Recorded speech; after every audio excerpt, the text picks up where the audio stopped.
Di tengah hiruk-pikuk kehidupan modern, banyak dari kita merasa terus-menerus dikejar waktu, ekspektasi, dan tuntutan yang tak pernah habis. Pikiran kita tak pernah benar-benar diam.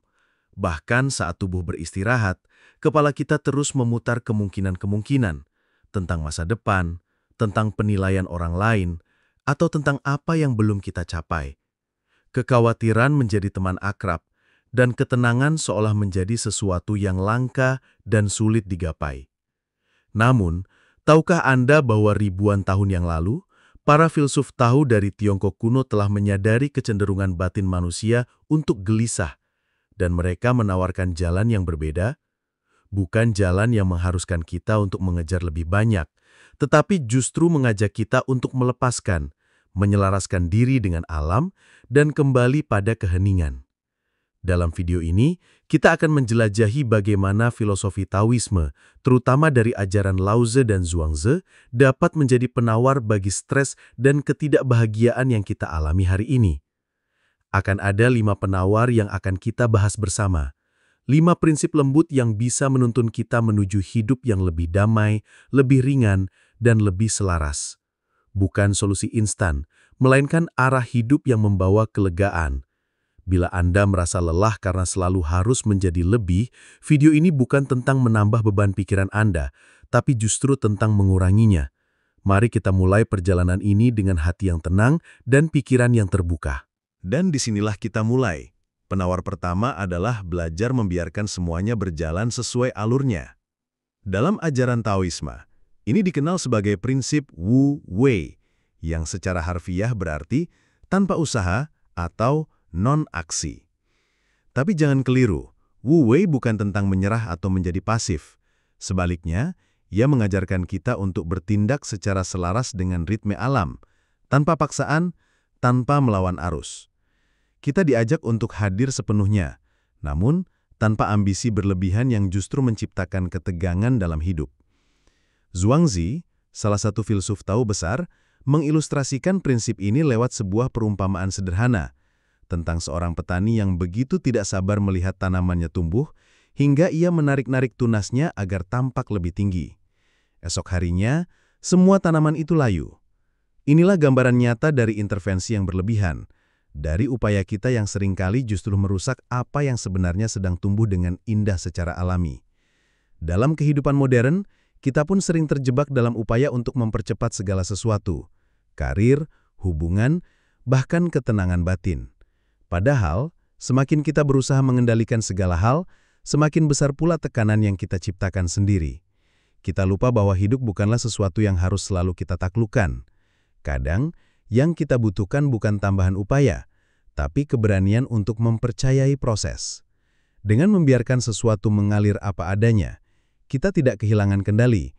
Kita justru menemukan ruang untuk bernapas, untuk hadir, dan untuk terhubung lebih dalam dengan inti dari diri kita sendiri. Ketika kita mulai membiarkan hidup mengalir dengan sendirinya, sesuatu yang ajaib terjadi. Kecemasan perlahan berkurang. Kita tak lagi merasa harus memaksakan hasil tertentu.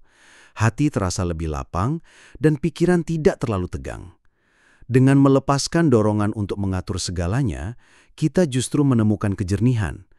Seperti air yang jernih saat tidak terus diaduk, ketenangan hadir saat kita berhenti mencampuri segala hal yang sebetulnya bukan milik kita untuk dikendalikan. Selain itu, membiarkan sesuatu berjalan secara alami juga membantu kita membuat keputusan dengan lebih bijaksana. Dalam keheningan, intuisi kita muncul. Kita dapat mendengar suara hati dengan lebih jelas tanpa terganggu oleh tekanan dari luar. Alih-alih bertindak berdasarkan rasa takut atau panik, kita mulai bertindak dari tempat yang lebih stabil, lebih lembut. Ini bukan soal menjadi lambat, tapi soal menjadi selaras dengan waktu, dengan situasi, dan dengan diri sendiri. Namun, ada satu hal yang sering membuat kita sulit diam, yaitu dorongan untuk terus mengejar kebahagiaan. Kita dibesarkan dalam budaya yang mengajarkan bahwa kebahagiaan ada di ujung pencapaian. Ketika kita berhasil, ketika kita punya lebih, ketika kita diakui, maka, tanpa sadar, kita menempatkan kebahagiaan sebagai sesuatu yang harus dikejar terus-menerus, seolah-olah ia adalah piala di garis akhir yang hanya bisa digapai oleh yang paling cepat dan paling kuat. Tapi, justru karena terlalu sibuk mengejar, kita jarang benar-benar menikmati apa yang ada di depan mata. Kita merasa belum cukup, belum sukses, belum kaya, belum tenang, dan terus berlari, berharap pencapaian berikutnya bisa mengisi kekosongan itu. Padahal, seperti fata morgana di padang pasir, definisi kebahagiaan modern seringkali hanyalah bayangan yang menjauh setiap kali kita mendekat. Apa yang dianggap berarti hari ini bisa berubah esok hari, tergantung pada standar yang ditentukan oleh dunia luar. Inilah mengapa ajaran Tao sangat relevan. Ia tidak menyuruh kita untuk berhenti bermimpi, tetapi mengingatkan, jangan biarkan pencapaian luar menjadi satu-satunya ukuran nilai diri. Karena kebahagiaan sejati bukan sesuatu yang perlu dikejar dengan napas tersengal, melainkan sesuatu yang bisa ditemukan dalam momen sederhana saat kita berhenti sejenak dan berkata, ini cukup. Dan mungkin justru saat itulah kebahagiaan mengetuk pintu dengan tenang, bukan sebagai hadiah, tetapi sebagai teman yang selama ini menunggu kita berhenti berlari. Taoisme mengajak kita untuk mendefinisikan ulang kebahagiaan. Bukan sebagai sesuatu yang harus dicapai, tetapi sesuatu yang muncul ketika kita tidak lagi merasa perlu untuk mengejar apapun. Zhuangzi, salah satu pemikir besar Tao, menyampaikan bahwa kebahagiaan tidak datang dari keberhasilan memenuhi harapan dunia, tetapi dari ketenangan yang lahir ketika kita berdamai dengan diri sendiri. Saat tidak ada lagi ambisi untuk membuktikan apapun, saat itulah hati menjadi ringan. Dalam keheningan batin itu, kita mulai menyadari banyak hal yang selama ini kita kejar ternyata bukan kebutuhan, melainkan ilusi yang kita peluk terlalu erat. Dan semakin kita memeluknya, semakin kita takut kehilangannya. Ketakutan itu melelahkan. Kita menjadi penjara bagi ambisi kita sendiri. Selalu ingin lebih, takut kurang, dan cemas jika harus kehilangan apa yang sudah digenggam. Kebahagiaan semacam itu rapuh karena ia berdiri di atas fondasi yang goyah, pengakuan, status, dan persepsi. Sebaliknya, ketika kita menapaki jalan Tao, kita belajar menemukan rasa cukup dalam diri, dalam napas, dalam hal-hal yang sederhana. Kebahagiaan tidak lagi bergantung pada apa yang kita miliki, melainkan pada bagaimana kita menyikapi apa yang kita punya.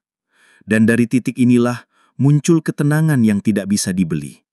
Ketika hati tenang dan tidak bergantung pada pengakuan luar, kita akan lebih siap menghadapi hidup apa adanya, dengan penuh penerimaan, bukan penolakan. Dari sinilah kita mulai memahami penawar ketiga. Keberanian untuk melihat kekosongan dalam hidup dan tidak lagi takut padanya. Kita terbiasa mengisi kekosongan dengan validasi dari luar. Pujian, pencapaian, gelar, dan simbol status.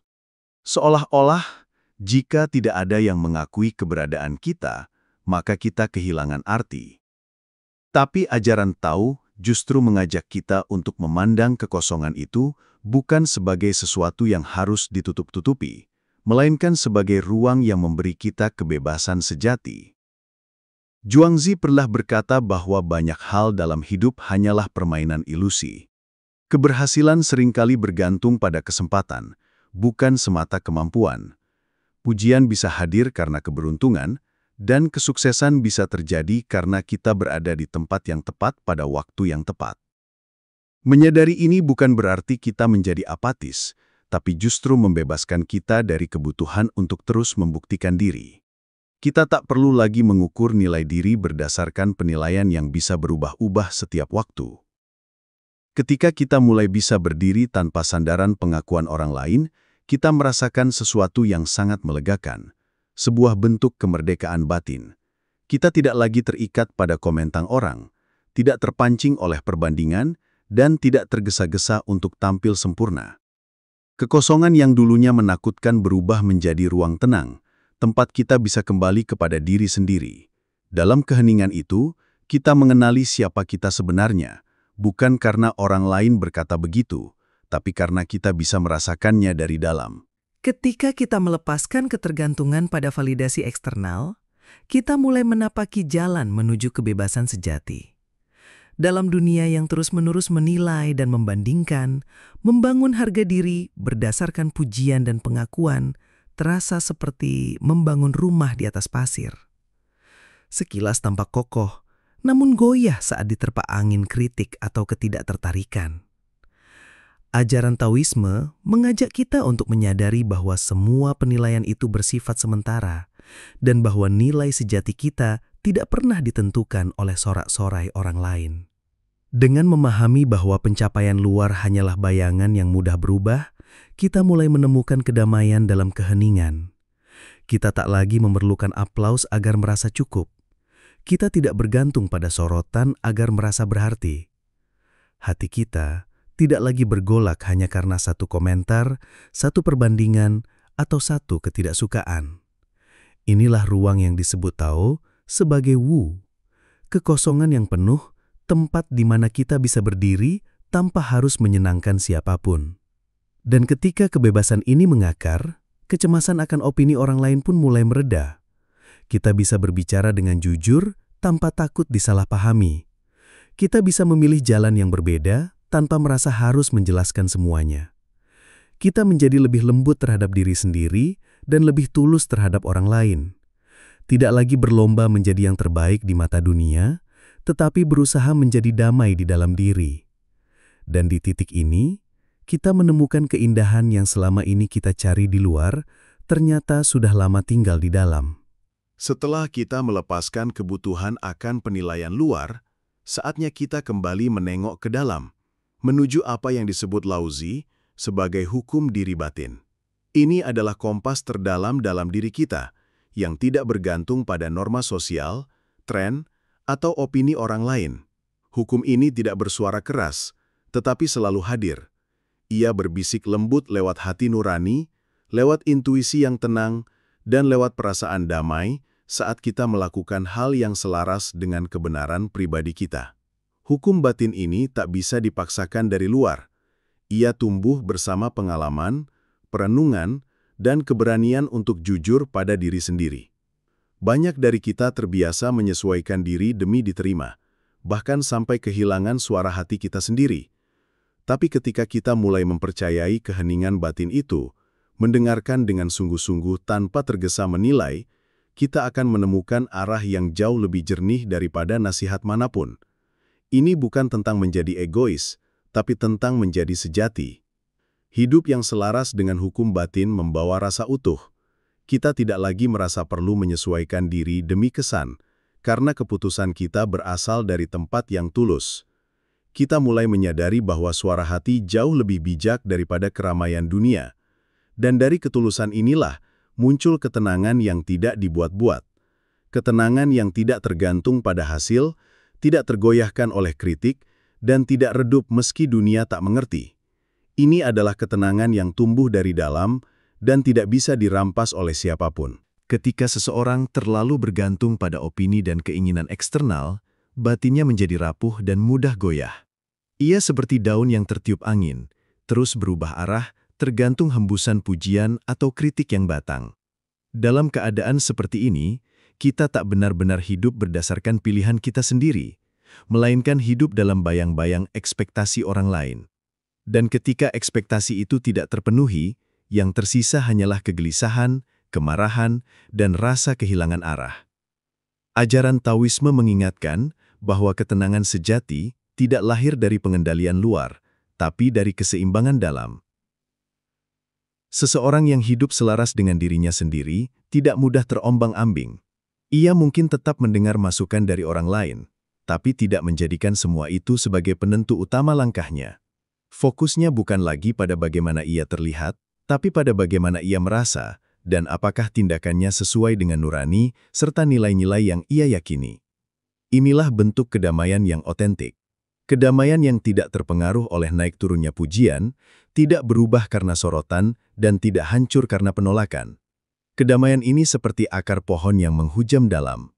Diam, tidak mencolok, tapi menjadi sumber kekuatan sejati. Dan ketika kita sudah bisa tinggal dalam ruang batin itu, kehidupan luar yang sebelumnya tampak gaduh pun terasa lebih sunyi. Karena kita tahu bahwa kebahagiaan tidak lagi datang dari luar, tapi tumbuh perlahan dari dalam. Dari ketenangan batin itu, kita perlahan belajar menerima satu kenyataan penting, bahwa tidak semua hal bisa kita kendalikan. Kekhawatiran terhadap masa depan, terhadap hal-hal yang belum terjadi, sering menjadi beban yang tidak terlihat, namun beratnya nyata.